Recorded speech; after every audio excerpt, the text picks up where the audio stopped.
represent those of ReviveFM or its management.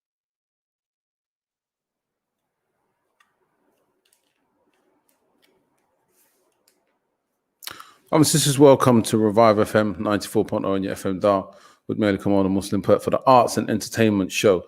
We have a special guest in the studio today, Nabeela Raza. Hi, assalamu alaikum. Alaikum salam, Nabeela. How are you, sister? I'm well, thank you very much. Okay, fantastic. Nice to meet you, and welcome Likewise. to ReviveFM. Thank you very much. Likewise. Oh, okay, good, brilliant. Nabeela, we're here to talk about your app, TMI, which is called Teach Me Islam. Congratulations on the app, by the way. Thank you. I think it's an absolutely amazing brainchild, and I think it's just great. You started it in February 2019. How did you come up with the idea? So, in regards to the idea, it's quite personable to myself. It's through my own experiences. Right. So, I graduated with a master's equivalent degree Right. In an Islamic university in the UK, up in Lancaster, and it's a 7-year degree that I kind of moved up there, did the degree away from home. And once I completed the degree, I came back home, and it was kind of my turn to take on and give back.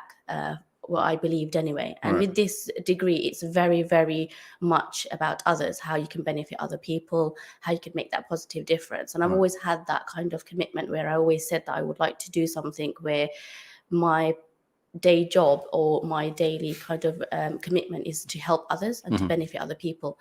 And I came to see, I started to go to what was already out there. So local institutes, local classes, Islamic classes, and so on. And I enrolled in them all.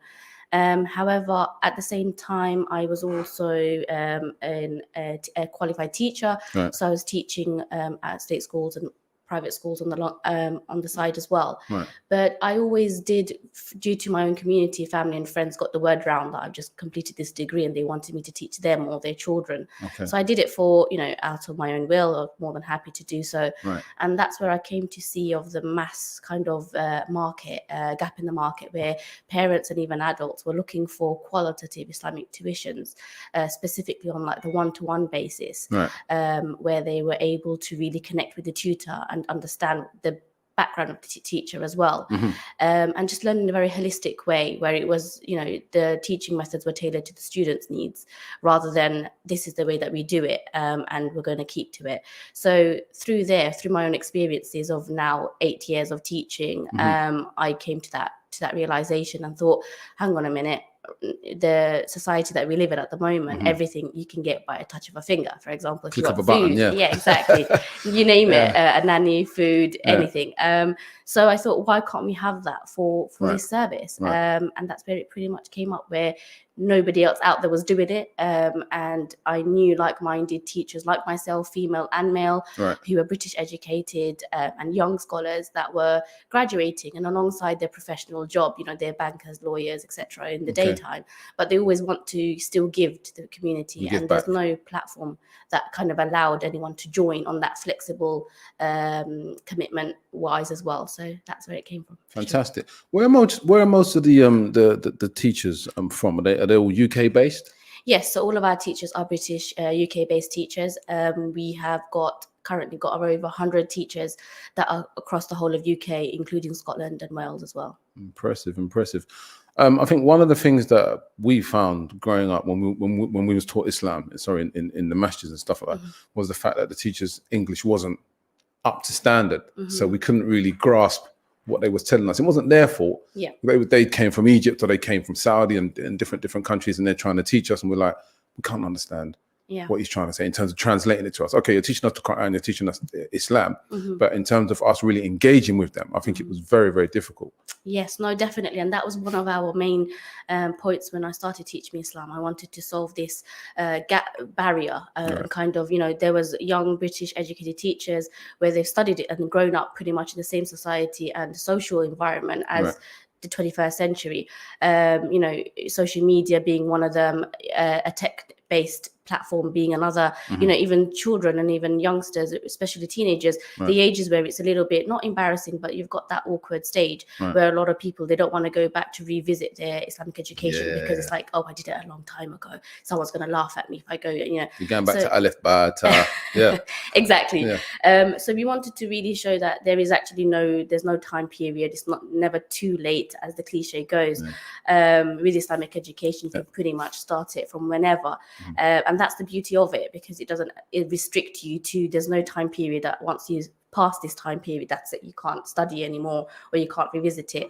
But yeah, definitely having that language barrier, having that understanding where our teachers, one of the main things that I say to any teacher that does successfully join TMI is, yes, the program and syllabus is a major part of what we focus on, but more so to that, it's more about your relationship and the trust that you build with students, no matter what their age is. So they understand you as a teacher, but because of that relationship, it would positively impact their outlook on Islam and what they're learning. And a year on now, with the hundreds of customers that we do have, alhamdulillah, the feedback that we're getting on a very regular basis, if not weekly, is parents and students saying, oh, my child just came back from school and is asking me when their next Arabic lesson is. This is amazing. So normally that's been a thing where they've had to force, in other words, or kind of bribe them with all sorts of treats just to get them to sit down. Whereas their child's coming back from school, which is, I'm sure, not a very tiring day, and saying, oh, is it my class today? So that's exactly what it is that we want to hear. It's all about the experience and putting that, inspiring whoever it is that joins our programs, inspiring them to want to continue and to want to learn. Amazing, because some of the stories you'd hear in the past is like children like, I don't want to go to madrasa tomorrow. Can I go somewhere else? And blah, blah, blah. And this, that, the other. But with this, they're actually engaging and saying they want to go. So that's absolutely brilliant, Yeah. I've read that your own experiences led you to create this wonderful app. What experiences led you to create it? So in regards to my personal experiences, as mentioned, through my own teaching, after having the degree, after graduating, I didn't feel like there was a platform out there that offered the flexibility and the correct value, to be honest, to tutors like myself. With this degree, it's not recognized very easily.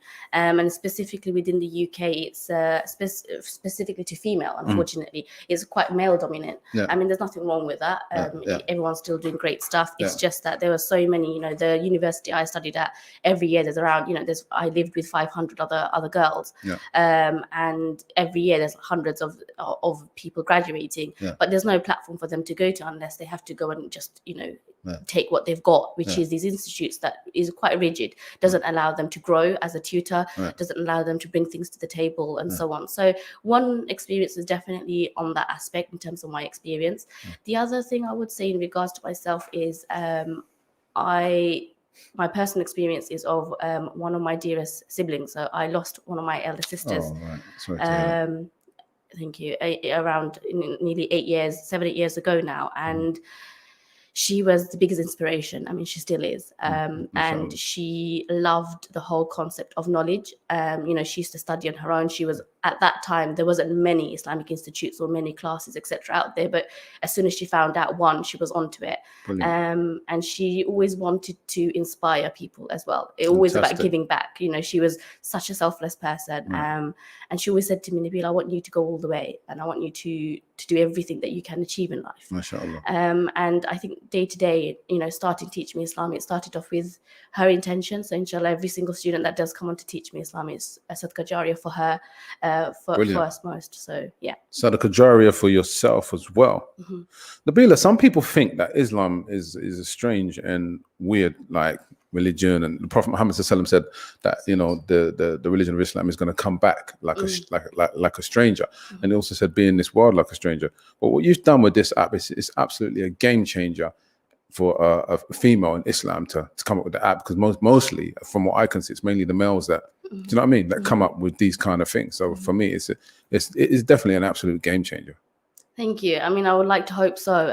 Our vision in the next couple of years is inshallah to be the #1 platform that everyone kind of feels welcomed. It's not just a platform for Muslims. We say that we open arms to even non-Muslims. Yeah. So if you want to learn about Islam, what is this religion 100%. about? What is the Quran speaking about? Or what is the Arabic language itself you want to learn? We're not hiding anything. It's pretty much like an open book. And actually, speaking of, I actually got a review that came through yesterday after speaking to my team meeting. The review was, somebody mentioned that Teach Me Islam is so open. It's the most open platform in the Islamic industry that anybody has actually come across, because you don't usually see qualified teacher profiles up on anywhere like that. Just like we have it on the app. We're not hiding our teachers. They're DBS checked. They are. You know, they check their qualifications and stuff like that. And I thought that was really refreshing when I was reading about it. I was like, this is really good. So parents that go on there, they can say, okay, this person's DBS check. This is their qualifications. You know what I mean? And they can actually choose and say, I would like this child for my this teacher for my child. You know, exactly that. I mean, that's why we made the app as accessible as possible. It's free to download it. It's in for the greater good. But as any platform also goes, any business, we've got great ambition and confidence in achieving bigger. You know, we want to go global. We want to. I mean, if I start, I probably won't stop in terms of my ideas with this platform. I think you're going to push it out across the globe. I could definitely see it going. Definitely going. I mean, I know you've probably got aspirations for that, but I could definitely see it going international. How many students per tutor is it? So we've got two options that we deliver. So at the moment, due to even before the pandemic, we offered two services, which was one was in person and one was online. Due to the pandemic, we've actually seen the e-learning field is booming, not just for Islamic education, it's for anything, work, school, everything. Right. And it's projected to actually score high, you know, by 2025, it's actually projected to go over 316 billion in terms of the marketplace. Fantastic. But in terms of that, it's allowed us to really explore the online facility and use that to our advantage, where we wanted to still benefit the community during this really unprecedented time. So we deliver the lessons online through, there's one-to-one options. So if you wanted to really have a private tutor for yourself or your child, then you're more than welcome to do so.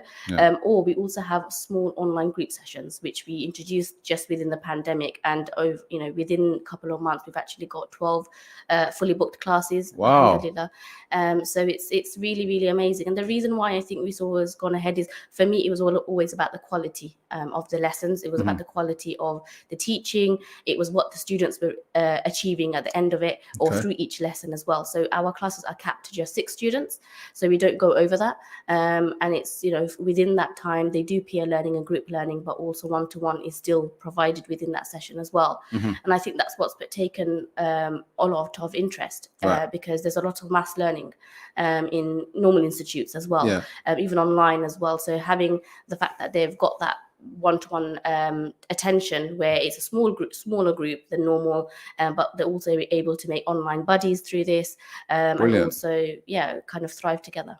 Because mass learning, sometimes from what I can see with the normal curriculum in the schools and in the classroom, sometimes it can be very difficult for the students. So the fact that you haven't done mass learning, I think it's going to be a lot more easier for these kids to actually grasp, Do you think TMI, the app, is good for the fast-paced life and the technology that we have today in this society? Definitely. And that's the main reason why in the first place, the idea came up, because when we live in a society now that technology, as mentioned, everything you want is at the click of a button. Nobody's got time to Deliveroo click, McDonald's click. I saw somebody, I was with somebody the other day, they ordered McDonald's. I said, you ordered McDonald's? I don't believe it. I said, is that what they're doing now? They're actually ordering McDonald's. I thought, nah. Exactly. In this fast-paced world, we literally nobody's got time. If it takes longer than 30 seconds, you don't want it, because there's another alternative option out there. And that's why, to be honest with you, as you mentioned, just going back to the whole research aspect of teachers being rightly qualified, being DBS checked, even having the curriculum there available for you to choose whichever program that suits you best. All of that it's pretty much click, click, click, click, and you're through. You're pretty much connected. My dad, rahimahullah, once said to me, Ali, said, you know what's going to take over? He said, technology.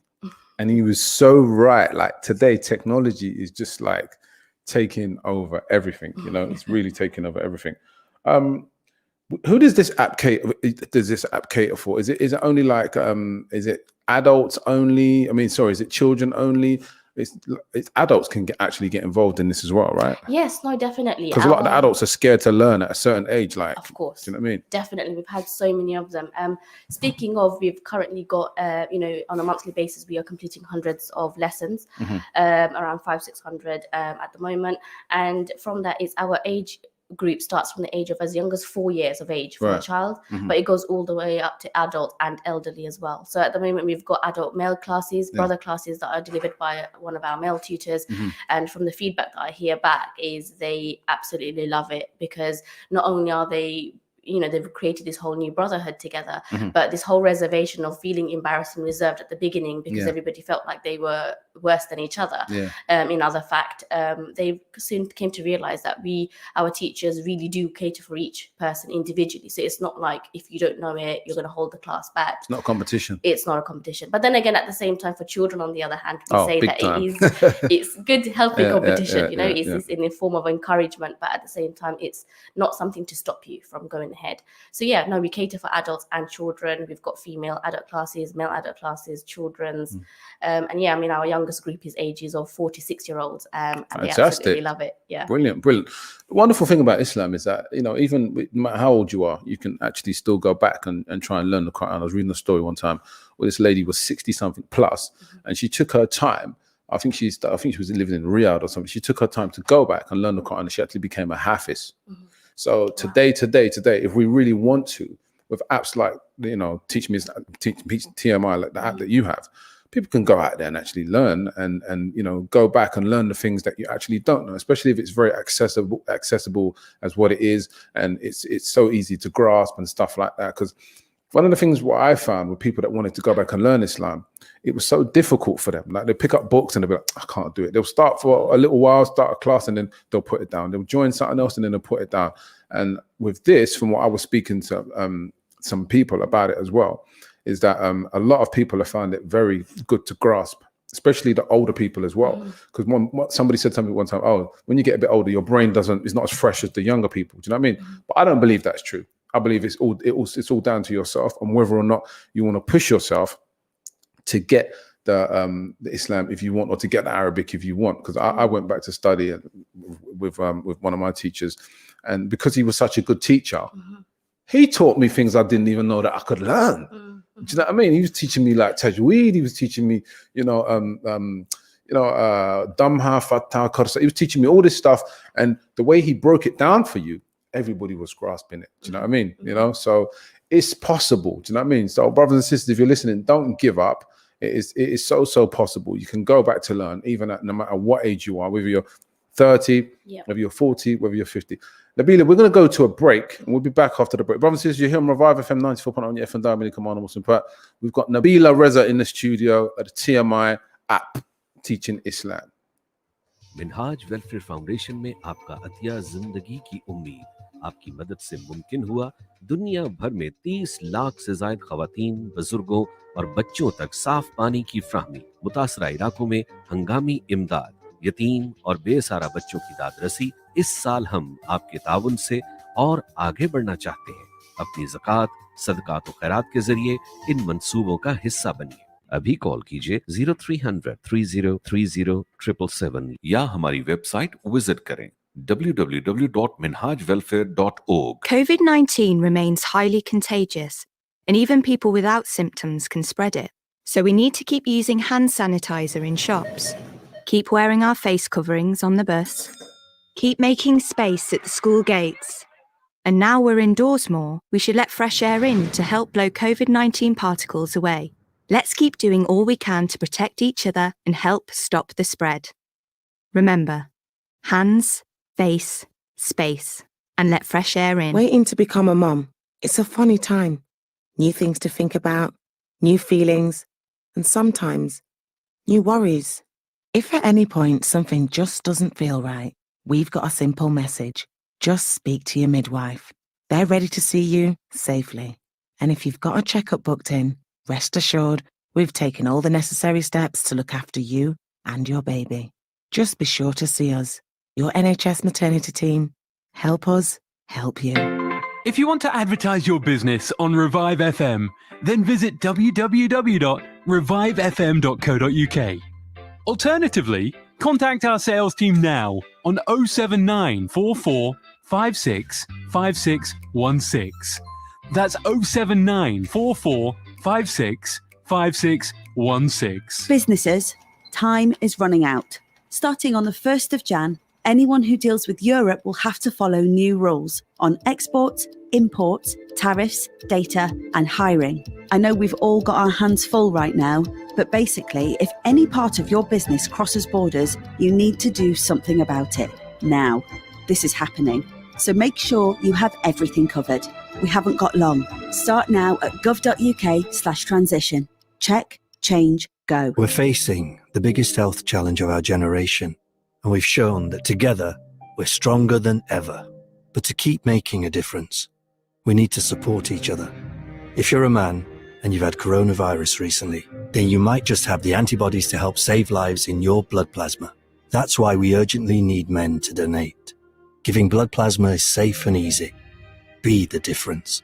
Search Donate Plasma or call 0300 123 2323 today. Flu virus से अपने आप को बचाएं। हर साल flu तकरीबन 11,000 लोगों की जान लेता है और हजारों लोग हॉस्पिटलाइज भी होते हैं। फ्लू एक ऐसा वायरस है जो सीरियस कॉम्प्लिकेशंस पैदा कर सकता है। इसीलिए हम आपको फ्लू जैब देते हैं बिल्कुल फ्री, क्योंकि यही आपका बेस्ट प्रोटेक्शन है। आज ही अपने फार्मासिस्ट या जीपी से पूछिए कि आप इस फ्री फ्लू वैक्सीन के हकदार हैं या नहीं। NHS, फ्लू से बचने के लिए help us help you. Revive FM 94.0 on the radio, on your mobile and online.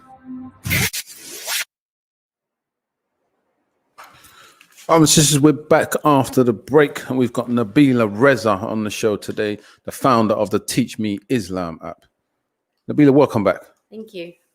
And Nabeela, tell me, do you have different teachers, like for different sexes, in terms of when the teachers are teaching the students, whether they be adults, whether they be children?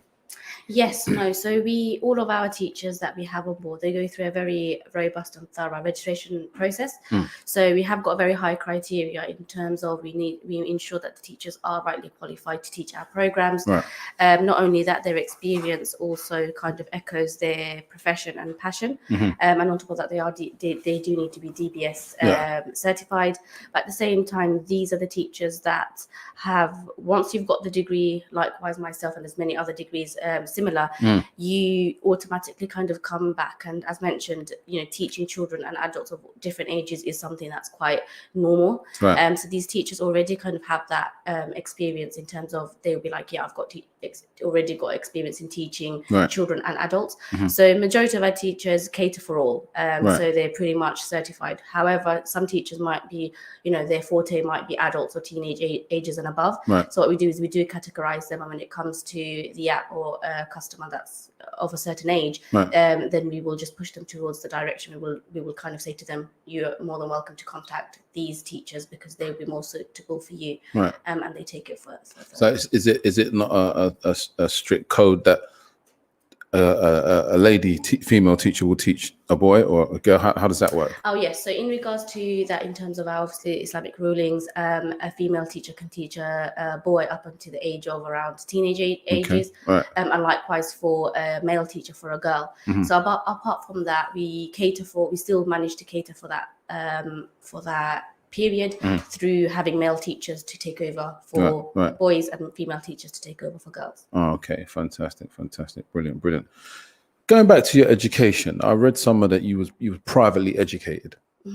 Where was you privately educated? So this is the degree that I completed. It was one of the first few Islamic universities in the UK, and it's all private. So it's it's not something that of course the government funded, etc.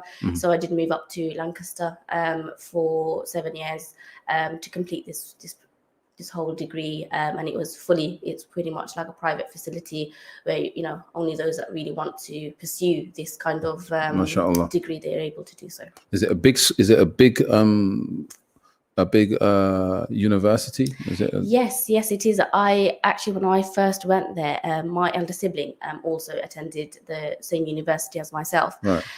So when I used to go, even just to visit her, I used to, at that time I was quite young. Yeah. So you look like Hogwarts, you know.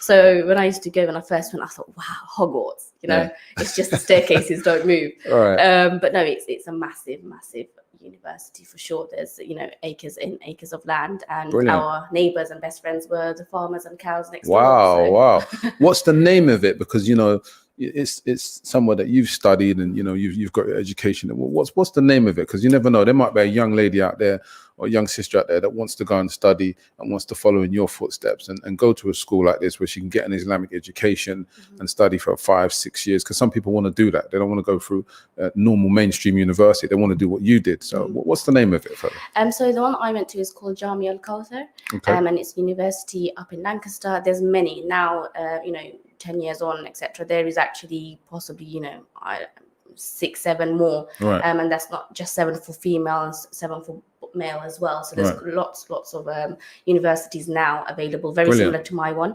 But yeah, they're all kind of located up north in different cities. Fantastic. When you first went there, was you like was you happy to be there? Was you like this is where I want to be, or was you like I want to go back to London? I don't want to be here. Do you know what I mean? It's not where I want to be. I mean, I would love to say from the very beginning I was okay, but I come from a very big family. I'm the youngest of the family, so I was very attached to home. Right. So it took me quite some time, around 3 years, to actually settle in and stop the kind of waterworks. Yeah. But once that I was over that period, I completely loved it. You know, Brilliant. that's when you really start to enjoy what you're learning. You get to study. So in the 3rd year is once they've pretty much prepped you, and you start to study the actual Quran, and you start to understand it, because you now understand Arabic and so on.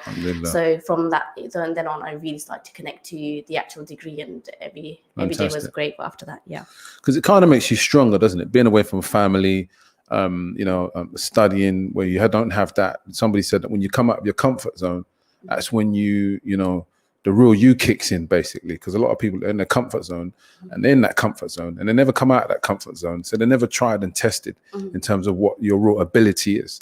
But because you've actually came out of your comfort zone and took the plunge, as they say, you know, it's enabled you to get this degree and be where you are today, you know, which is amazing, mashallah. Thank you. I know that from reading a bit about you, you are, or you still are, or you was an early years educator. Tell us about that.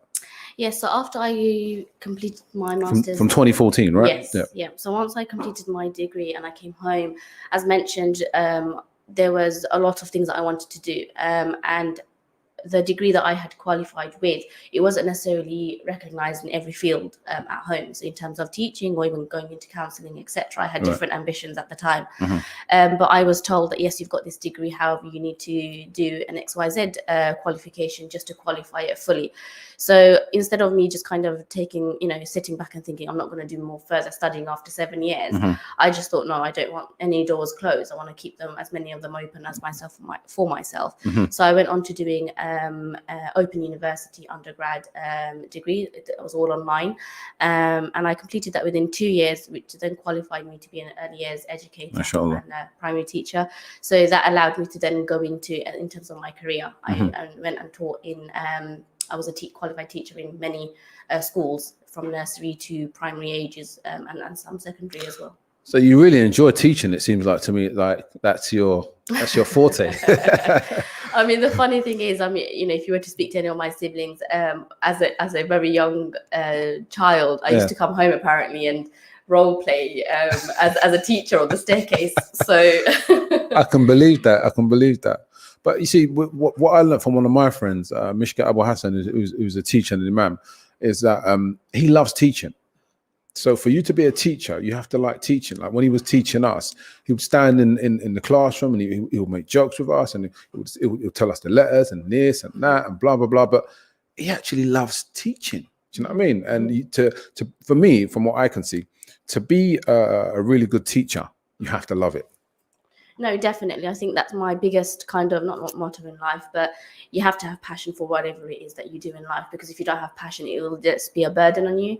And it's not worthwhile, in my opinion, anyway. And definitely, you know, teaching, just, you know, one of the things that I get asked on a daily is, you know, how are you doing it? You know, through a pandemic, how are you running a business when everything's kind of stopping for a lot of people and a lot of companies?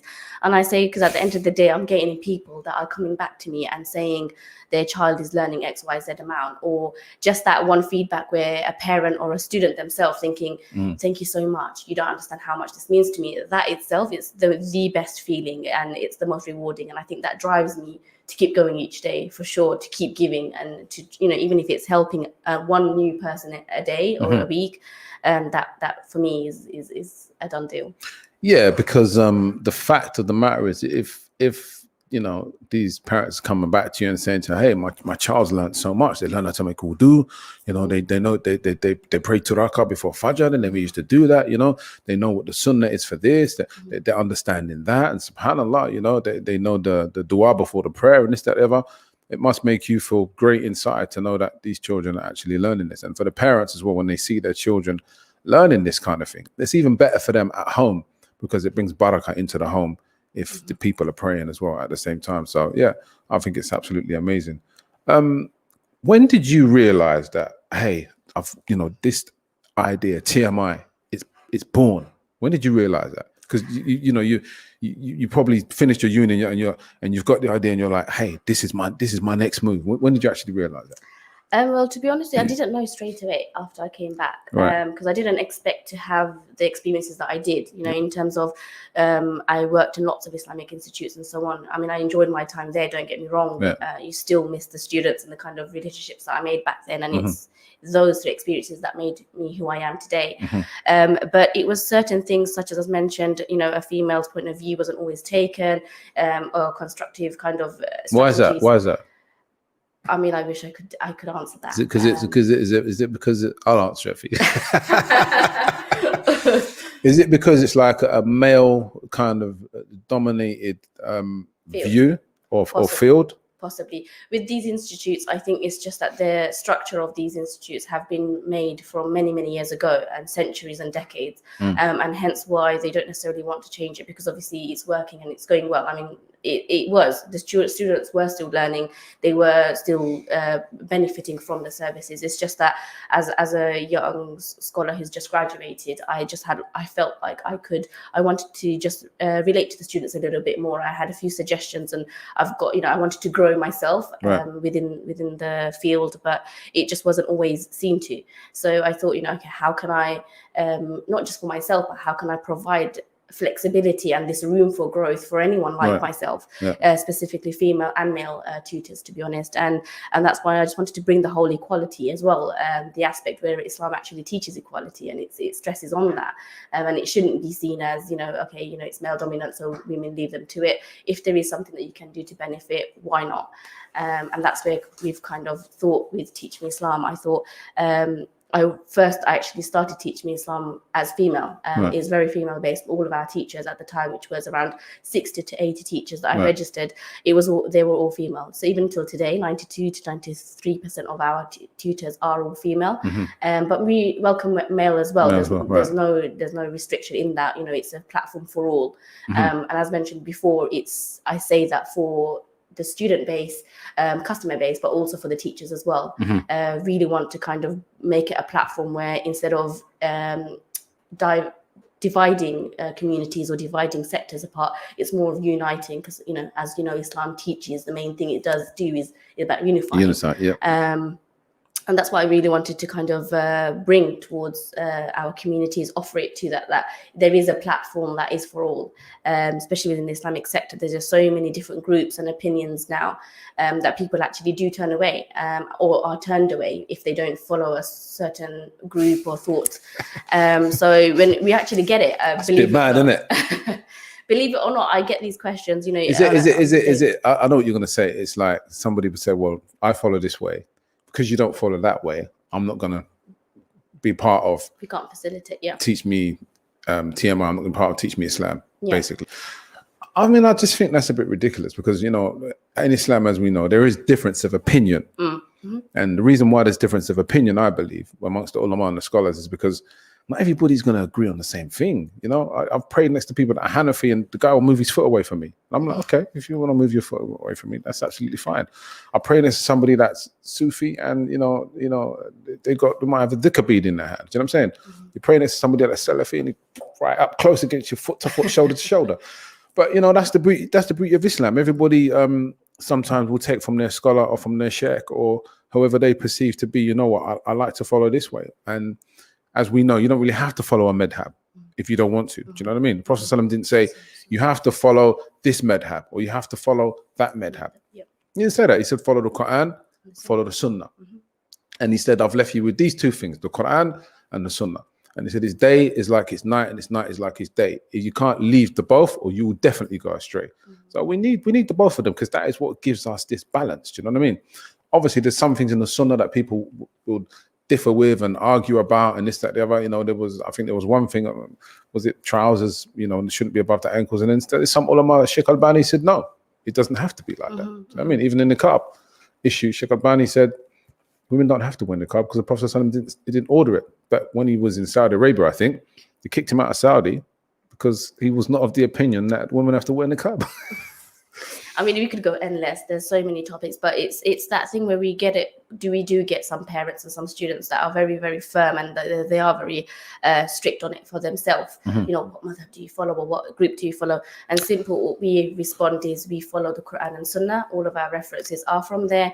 Islam is all about unifying. We're more than happy to bring you on board and allow you to be part of our family. But when it comes to, you know, our teachers are qualified. They have studied the different sectors. But even if you think that you want them to teach, do a little bit more research, then our teachers are qualified that they will be able to cater for that as well. It's more about the bigger picture, and it's you know, once you explain that to them, they do understand and they do come around. But I mean, you still get the odd few. You're gonna get it. I don't think it's ever gonna go away. I think it's just one of those things. But you know, you can't, as they say, you can't force the horse to the water to drink. You absolutely can't. But you know, people are free to pick and choose what they want. Do you know what I mean? But it doesn't have to be that way. Just follow the Quran and the Sunnah is what the Prophet ﷺ said. He didn't say this and this and this and that. That's why sometimes there's so much confusion. Do you know what I mean? Even for the non-Muslim that wants to join Islam, there's something, you know, somebody's giving them down and they say, oh, there's this and this and that. No, just tell them read the Quran and that's it, or Sunnah, or give them a book on Tawheed, and then it breaks it down for them, and then they can understand it. But yeah, I think your approach that you have is the right approach. Just tell the people that, you know, we just follow the Quran and the Sunnah. It's less complicated, to be honest with you. It's not about politics. It's not about this scholar that you follow. It's not about this country that you follow, or this sheikh, or this movement, or this group. Do you know what I mean? Because it's so confusing sometimes. It can be very confusing. Nabeela, we're going to go to a break, yeah, and we'll be back after the break. Brothers and sisters, we're here on ReviveFM 94.0 on your FM dial, merely Kamara Muslim, part for the arts and entertainment show. We've got the founder of Teach Me Islam app on ReviveFM today. If you want to advertise your business on Revive FM, then visit www.revivefm.co.uk or contact our sales team now on 07944 565616. That's 07944 565616. Advertise with Revive FM. People of Asian and Black ethnic origin are at an increased risk of COVID-19. Queen Mary University London has launched a research study called Covidence UK to find out why this is. If you are Black or Asian, we need your help to complete our studies. All you need to do is complete an online survey. Please help us to understand the coronavirus disease so we can develop tools to prevent it. Sign up at qmul.ac.uk/Covidence. Sign up and save lives. Looking to get your finances in order? MR Accountants has you covered. We provide a full range of accountancy and taxation services, including annual and management accounts, self-assessment tax returns, VAT, bookkeeping, and payroll services. We ensure you're kept up to date with the latest legislation, and our client-focused approach helps us plan your business finances from savings to investments. We are MR Accountants. Visit our website at mraccountants.com or call us on 0203 432 9138. ये आयशा है। ये बहुत छोटी सी थी जब इसके वालिद का एक हादसे में इंतकाल हो गया। वो अपनी माँ और छोटे बहन भाइयों के साथ रहती है। आयशा जैसी लाखों बच्चियां जिंदगी की बुनियादी सहूलतों से बिल्कुल महरूम है। यही वजह है कि वो स्कूल भी नहीं जा सकती। मिनहाज वेलफेयर फाउंडेशन ने आपके एहतियात और अपनी खिदमत दुनिया भर के यतीम और बेसहारा बच्चों के लिए वक्फ कर दी है। एक यतीम और बेसहारा बच्चे का सहारा बनिए। आज ही अतिया कीजिए। अभी कॉल मिला 0300 3030 या हमारी वेबसाइट विजिट करें www.minhajwelfare.org. Minhaj School of Islamic Sciences provides quality Islamic education for children aged between 5 and 15 years old. As well as teaching classical Islam, including Tajweed, Fiqh, Seerah, and Aqidah, we endeavor to equip children with essential Islamic manners, morals, and values. Here at MSIS, our experienced teachers create an inspirational learning environment where we strive to cater for the needs of every child. For enrollment inquiries, inquire in person at Minhaj School of Islamic Sciences, Monday to Friday, 5 to 7 p.m. at 292-296 Romford Road, or email admin.edu_London@minhajuk.org. Businesses who deal with Europe, listen up. Time is running out. You've got new rules coming in on the 1st of January 2021. That's just round the corner. And getting ready can take longer than you think. These things always do. I know it's been a tough old year, but the countdown to the 1st of January has started.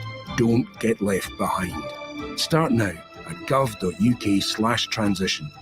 Check, change, go. Here at Duncan Lewis Solicitors, we specialise in immigration and family law. We have a proven track record of successful applicants who we've helped secure permanent residency for. From spouse visas to seeking asylum, our expert advisors will assist you throughout the whole application process. We offer a free no obligation consultation, so call us now on 0208 432 3350. That's 0208 432 3350, or visit us at 298 Romford Road, London, E79HD. Revive FM 94.0. On the radio.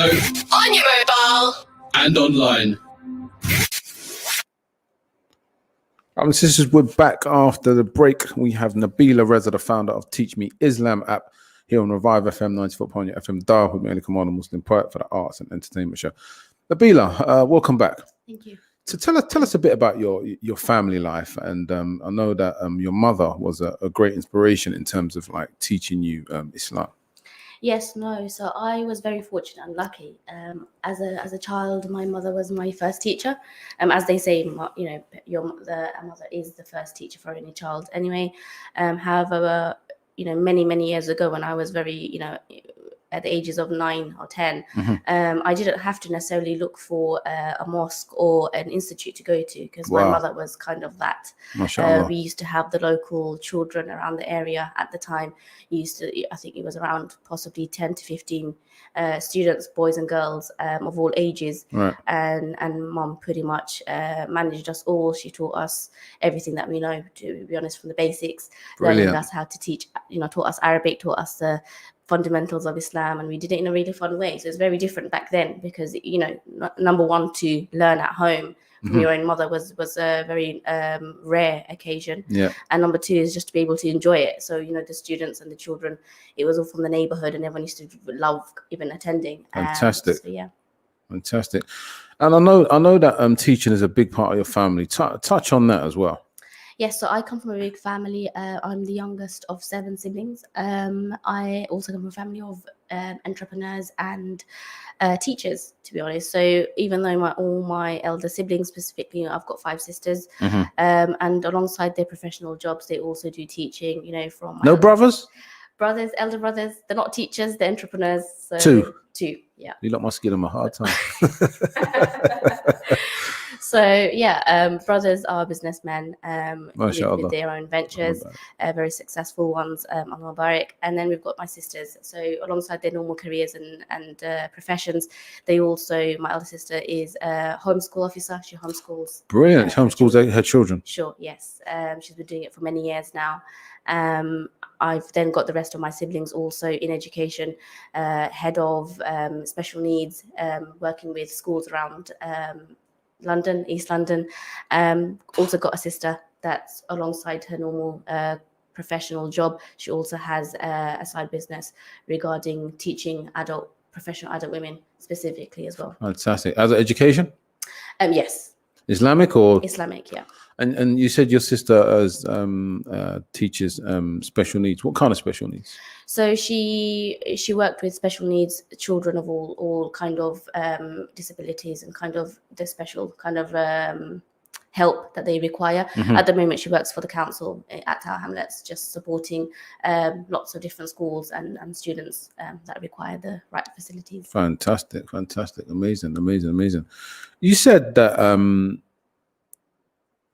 I read somewhere that you said that you wanted to make that this Teaching Islam app your life's work to spread like love and unity through education. Mhm. Why? I think from my personal experiences as well, such as mentioned, from the passing of my sister and so on, Mhm. I've just learned a lot from their experience. I Right. think everyone takes a different message from it. Right. And what I took from it is that this life is very short, but we Definitely. definitely believe in the next life, Mhm. and everything that we can do to obviously get the eternal entrance into paradise, Inshallah. inshallah. But it's more about how many lives I can touch upon and what kind of legacy I will leave behind. Because a couple of, earlier in the year, I think it was last year, when there was a brother Ali Banat, I'm sure you've heard of. Yeah, the brother that was building the schools and, Yeah. and stuff like that, and he contracted cancer, and then I think he was from Australia as it goes, and then he'd given up all his wealth, and then he just went on this mission, and then it's a very interesting story as it goes, and then there was one stage he was very sick, and then he died. He said he said he passed away, and he thought that was it. And he said what he saw, he said he was happy. He said, "Ya Allah, take me now," and then he came back to life. Okay. And then he was like, "Oh man, I didn't want to come back here. I was happy with what I was doing." But then he'd realized once he'd come back, he's got more work to do. And then he started on this mission with like charities and groups and stuff like that. I think he built orphanages in Malawi and different countries and stuff like that. And then he one of the things he said was that, brothers and sisters, we can't be wasting our time just thinking about dunya and the fancy clothes that we wear. Even though we're human and these are the things that we like, he said, you got to try and do something for the sake of Allah and don't take this life for granted the way that I did. Because he was like, I took it for granted. Do you know what I mean? I had loads of money. I had all the cars. I had watches, Cartier watches. I had, you name it, I had it. But he didn't have no Islam. He didn't have no deen. He didn't even pray. But when he got sick, that's when Allah gave him the shifa. And he was like, you know what? It's a blessing in disguise. And sometimes we don't realize that when these things happen, it's a blessing in disguise. So one of the things that he mentioned was to leave a legacy or to work towards something, a project for yourself, no matter how big or small it is, that once you do go, there's something that's left behind that you can, inshallah, use that to help you, if not anything else, to allow you to kind of get into paradise. So that really stuck, and that was around the time that I was just starting off TMI, and just as any new entrepreneur, any new business person, you face many challenges. I mean, even now, pretty much all the time, there's new challenges that you face. But it was about the greater intention, which was the benefit that it would and it could, and the potential that it does have. And alhamdulillah, 1 year on, I'm just so very, very grateful to have this platform, and I just want to now continue to grow it so that I can reach more people that are Inshallah. looking for what we serve. Oh, you're definitely going to grow it. We're plugging it here. Great. But Allah subhanahu wa ta'ala is gonna make it grow. There's absolutely no doubt about that. What countries would you really like to see the app growing apart from the UK? Where would you really like to see it grow? Everywhere. I mean, it might sound pretty greedy, in other words, but I want to reach every corner of the world if possible. Alhamdulillah. wherever, whoever wants to study. I want it to be a facility that they can reach on. And we've had, we have actually had some customers reach through from different countries, such as, the UAE. You've got it from Dubai. You've got it from Qatar. You've got it from Qatar. My sister lives in Doha. Yeah. Oh, great. You've got it from, I think, even back home countries like Bangladesh, India. We've had it from Somali and Africa. So it's from Somalia. We've had a couple of people requesting from these places, and I've said to them, inshallah, we're coming. Just kind of stay tuned. We're coming. For the listeners that don't know, Nabeela, how much are the fees for the students? So in regards to our fees, for even though it's private tuition, just the way like normal subjects for math, science, English, the normal curriculum, it actually starts, if it's with a qualified tutor that's got a degree, it starts around, a minimum is around £30 per student. So even though our teachers have triple or double the amount of a degree under their belt of a 7-year master's degree, we still are very competitive in our pricing, that it's the one-to-one option is still below £30, actually just £22 per student. Is that per hour or? Per hour, so it's per session. And that is because of the degree that our teachers have, the quality and the structure of our syllabuses, which is our own.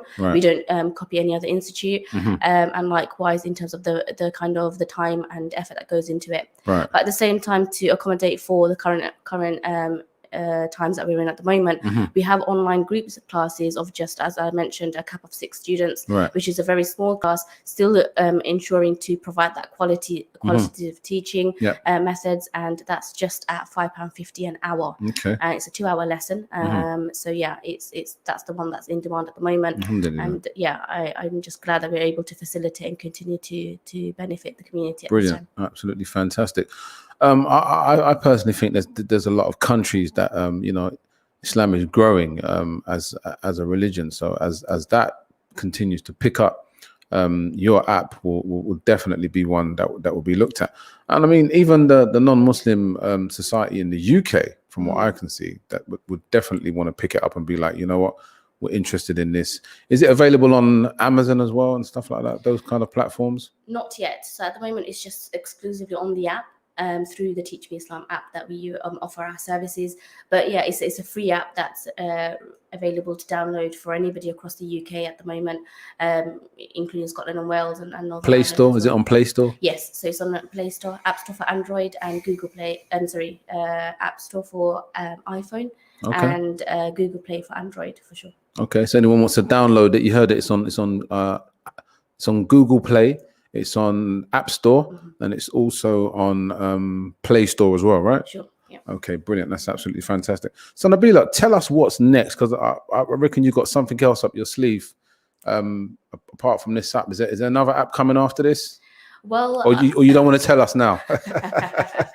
No, I mean, I think with this Teach Me Islam app is the main kind of go-to platform. What we can do, we will definitely be expanding.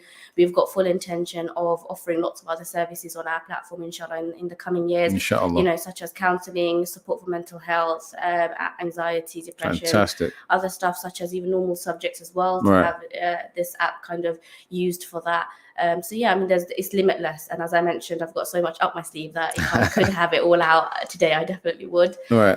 But no, at the moment we're just in a position where we're ready to scale up the business, and we're actually at the moment raising our first round of capital seed funding. Okay. So and that is we've got great opportunities for anybody that does invest at this moment. And in terms of the details, if you're interested, then you'll be able to find it on our website, and just give us a call through, and we'll be fire away the details for the listeners that would like to invest. Fire away the details. Sure. So if you could kindly drop an email at invest@teachmeislam.app.com with your name and your kind of interest, we'll be more than happy to get back to you. Alternatively, do check us out on our website, and you can drop us a contact form on there, and we'll give you a call back, and that is at teachmeislam.app.com. Brilliant. Teach me at islam.com. Teachmeislam.app.com. Okay. Teach me Islam app.com. Correct. All right, brilliant. Nabeela, it's been absolutely amazing having you on the show today. May Allah bless you for creating this wonderful app that is teaching us the religion of Islam, which is what the Prophet Muhammad sallallahu has left us with. And like I said before, the Prophet left us with the deen of Islam, and he said it's the Sirat al-Mustaqim. He said, don't go this way, don't go that way, and don't go that way, because any other of those ways that you go, there'll be devils or the heads of devils waiting for you. So he said, just take the straight path, and that's the Sirat al-Mustaqim. So may Allah bless you, and I wish you all the best with the app, inshallah. And thank you so much for coming on the show today. And please come back for a part 2, inshallah, when you've done your next venture. And it would be an absolute pleasure having you on the show. Nabeela Raza, founder of Teach Me Islam app, on the show today on Revive FM 94.1 FM. Dawg Kamara, Wilson Pert. Nabeela, thank you for coming on the show. It's been absolutely amazing. Thank you so much for having me. I've loved every minute. You're welcome. You're welcome.